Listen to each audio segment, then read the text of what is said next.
we can count. So nawapenda sana and asanteni. Me, I'm praying for the sun to come out. I didn't run away from Nairobi for this. So I'm really praying that the sun will come out eventually. Thank you so much, David.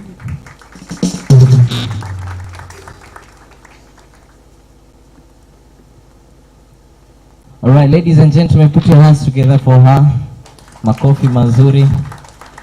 Now, she is the youth champion for Kenya, but you know, everything starts in Mombasa. So we are giving you this word. When you come from here, please be the youth champion for Africa. You can do it. You can do it. I know it's a bit scary, but you can do it. You can do it. Your father put a platform for you, and you'll excel. Excel. Asante sana. Now, ladies and gentlemen, I would like to call Waziri Clara, who will recognize other CECs that are present. So, ladies and gentlemen, put your hands together for Waziri Clara. Makofi kwake tafadhali anapokuja. Looking amazing. Karibu sana.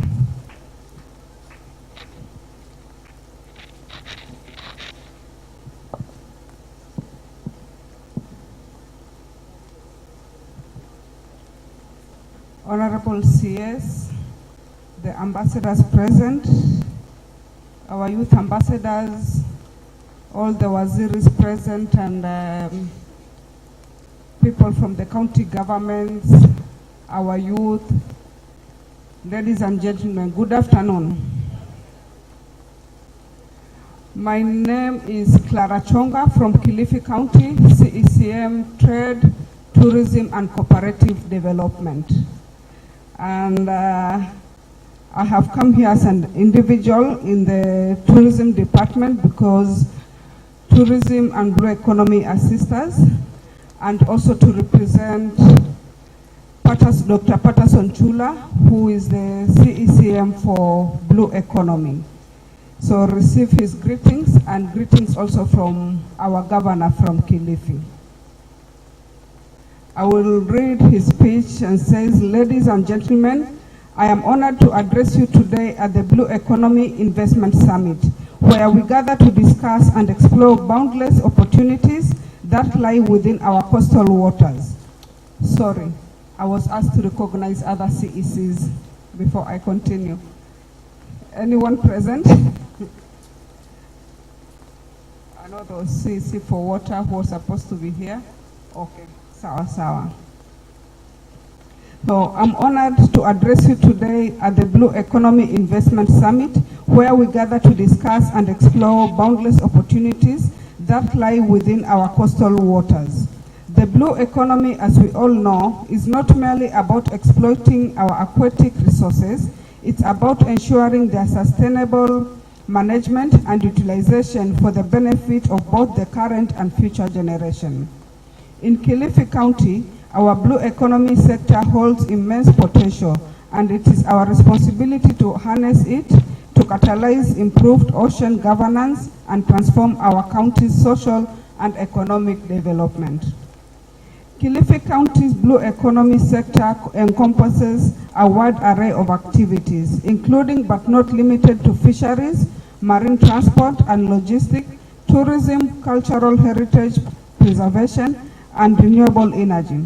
Each of these sectors has the power to shape the future of our county and contribute to a sustainable and prosperous coastal community. The fisheries sector is without a doubt the cornerstone of our blue economy.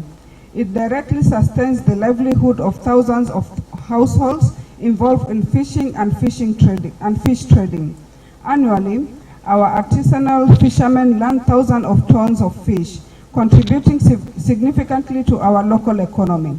Fish is not only a vital source of protein, but also a commodity that reaches markets beyond our county, boosting our regional and international trade.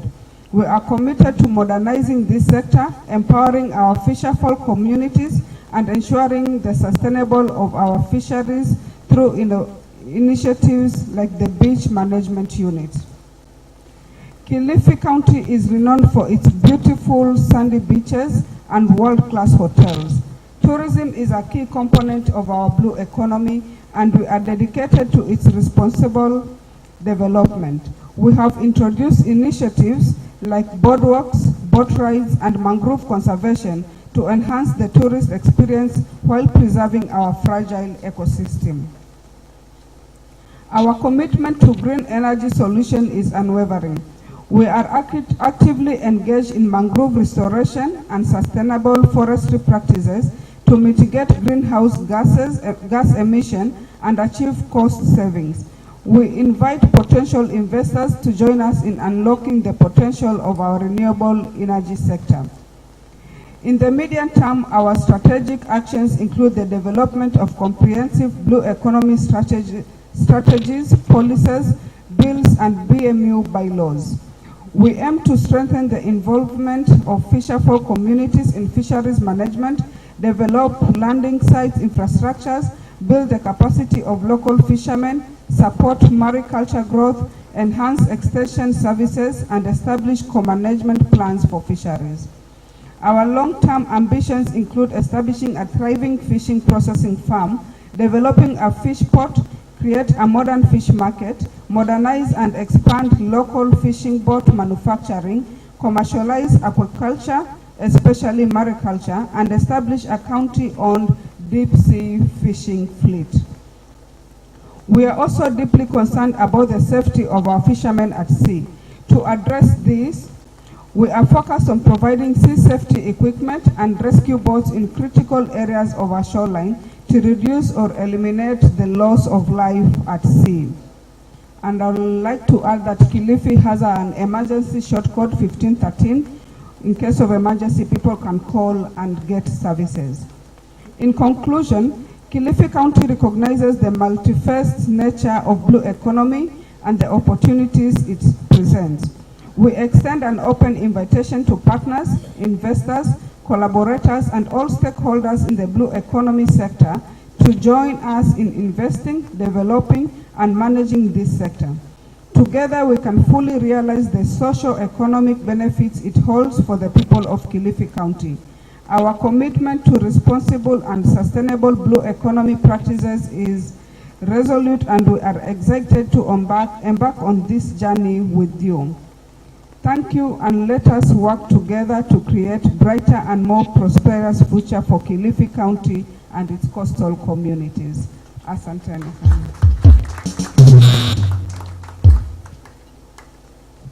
Thank you very much, Waziri Clara. Let's give her a clap. We are about to wind up the program, Your Excellency, so that when we break for lunch, we don't have to come back for the speeches.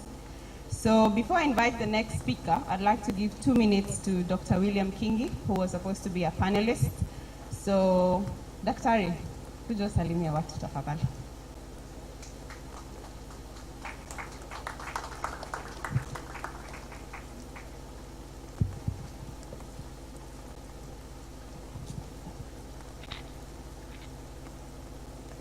Jambo. Your Excellency Bwana Ababu Namamba, CS Karibu Mombasa, Excellency the Ambassador and the former Ambassador, distinguished ladies and gentlemen, I'm very much honored and happy to be here to see the kind of development which is happening in the hub space. Seeing young people coming up with creative and innovative ideas is definitely something to praise and support. I was to talk about in the panel about sustainable tourism. And whatever we are doing without sustainability, it is definitely not going to work. So we need to be able to look at any innovation through sustainable eyes. And I think if we do it that way, then we are going to go the right direction. Now, what I can say about the young people and the space we are in and how we can grow this economy sustainably is that let's look at areas where there are gaps. We are very much endowed with a lot of heritage sites in this coast region. We have just next door Old Town, which is in itself a heritage site. We have the Technical University of Mombasa, which is in itself a heritage site. It's actually protected by the habitat, the United Nations. There's a body which basically protects it, so you cannot interfere with the structure at the Technical University of Mombasa. We have areas like the Fort Jesus. So how can we, as the young people, benefit from these heritage sites? How can we,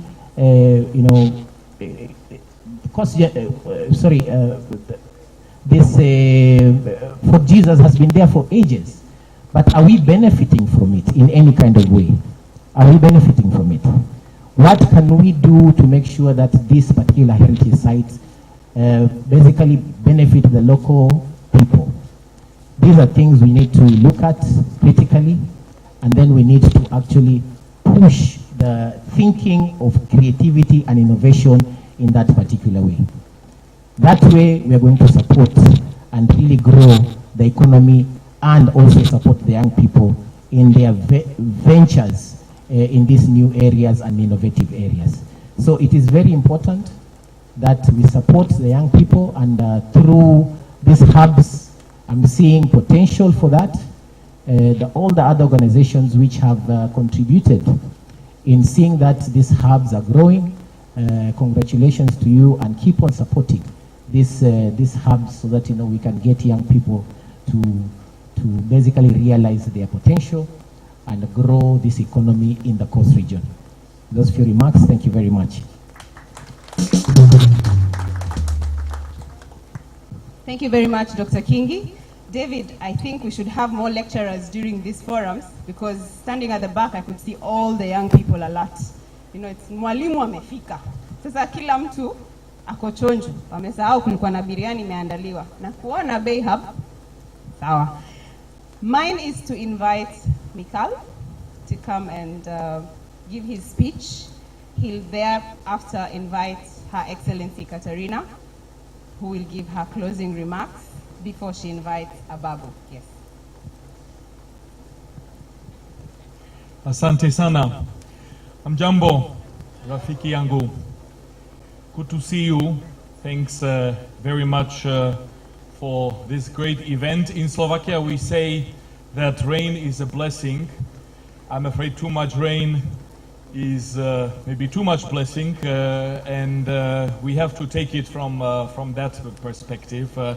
But let's not forget why we are here. We are here to focus on innovations and on the power of the young people. Mheshimiwa Waziri Ndugu Ababu Namwamba, Your Excellency Ambassador Katarina Żuchwa-Lenigonova, the Ambassador of Slovakia, Waziri Clara, our dear friend, youth champion of Kenya, Charlene, and all distinguished guests, ladies and gentlemen. For me, it is a triple pleasure to join you today at this event, despite the rain. But I think the rain reminds us of important challenges that we are facing in this world. And in fact, in UN Habitat, we work on the same. We work on urban resilience. We work on urban solutions that need to be designed also for crisis situations. And I don't want to predict that this leads to another crisis, but it's a strong reminder of the interconnected worlds that we are living in. Our bread and butter is housing. It is also smart cities, which is very dear to your heart as well.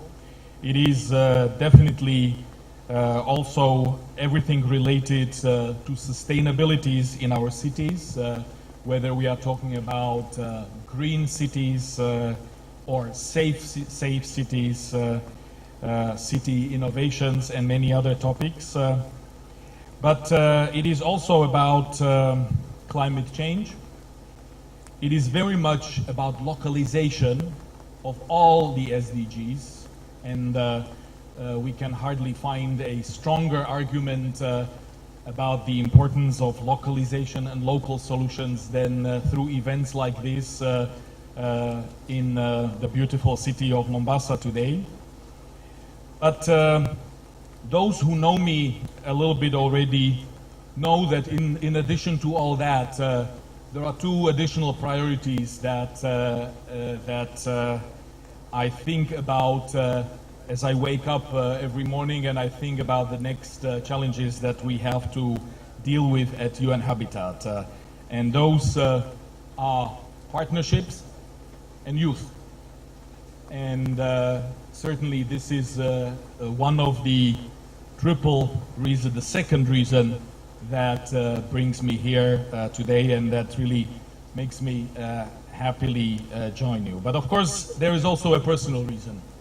And I'm very happy to see that the seed that was planted years ago, somewhere around 2011, 2012, and as we moved ahead with this work originally originating from Voi in Taita Taveta and the Kasigawa Wildlife Trust and other important activities, ICT projects for secondary schools in Voi, in Taita Taveta, that all these important seeds really have grown strong. And I have to recognize a special friend who is the driving force of all these efforts, including this important work related to blue economy innovations and investments, the SOTE Hub,